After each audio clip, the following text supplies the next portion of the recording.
Two of the most popular project management methodologies are Waterfall and Agile. Each of these methods has a rich and complex history. In fact, you could take an entire certificate on just one of these methods alone. You'll have a chance to learn more about Waterfall and Agile methods in the upcoming courses of this certificate. So be sure to check those out after completing this one to learn more. For now, I'll just give you a brief introduction and provide you with some examples that illustrate how different types of projects can be more successful or easier to manage when you consider which method to use. First, let's take a look at the waterfall approach. Waterfall, as a methodology, was created in the 70s and refers to the sequential ordering of phases. You complete one at a time, down the line, like a waterfall starting at the top of a mountain and traveling to the bottom. Remember the definition and example of linear from that last video? Well, Waterfall has a linear approach. At first, Waterfall was used in the physical engineering disciplines, like manufacturing and construction. Then software emerged as an important field of engineering, and Waterfall was applied to those kinds of projects as well. It's still used a lot in engineering fields, including product feature design and application, also known as app design.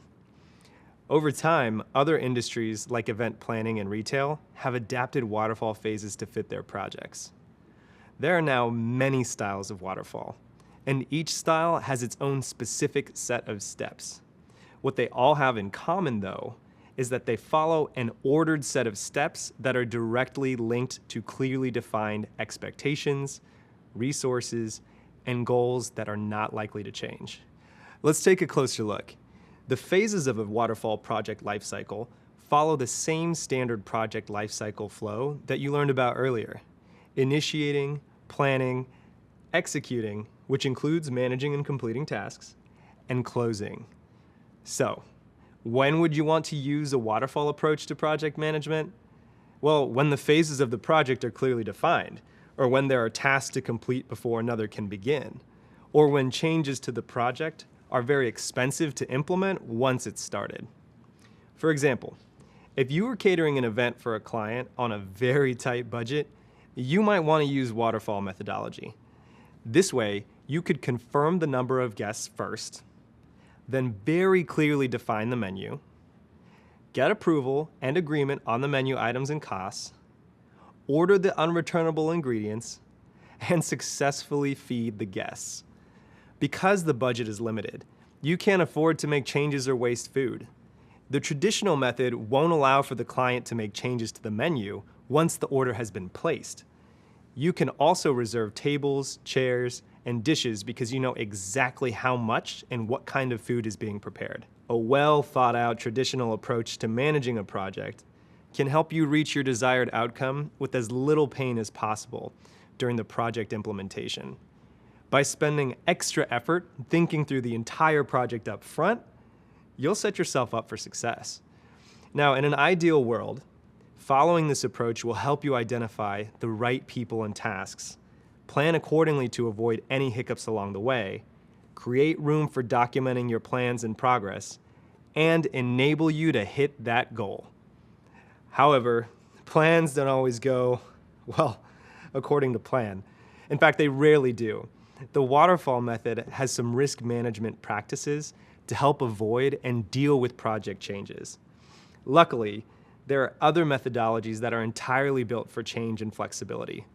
One of these is Agile, another popular project management approach. The term Agile means being able to move quickly and easily. It also refers to flexibility, which means being willing and able to change and adapt. Projects that use an Agile approach often have many tasks being worked on at the same time, or in various stages of completion, which makes it an iterative approach. The concepts that shaped Agile methodology began to emerge in the 90s as a response to the growing demand for faster delivery of products, mainly software applications at that time. But it wasn't officially named Agile until 2001. The phases of an Agile project also follow the project lifecycle stages we described earlier, generally speaking. However, rather than having to always go in order or wait for one phase to end before starting the next, Agile project phases overlap and tasks are completed in iterations, which in Scrum are called sprints.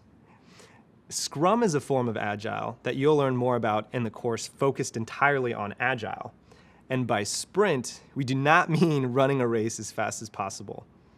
In this case, sprints are short chunks of time, usually 1 to 4 weeks, where a team works together to focus on completing specific tasks. What's important to understand is that Agile is more of a mindset than just a series of steps or phases. It's concerned with building an effective collaborative team that seeks regular feedback from the client so that they can deliver the best value as quickly as possible and adjust as changes emerge. Projects that are best suited for an Agile approach are those where the client has an idea of what they want, but doesn't have a concrete picture in mind. Or they have a set of qualities they'd like to see in the end result, but aren't as concerned with exactly what it looks like. Another indicator that a project may benefit from Agile is the level of high uncertainty and risk involved with the project. We'll talk more about those things later. An example of a project that would work well with an Agile approach might be building a website.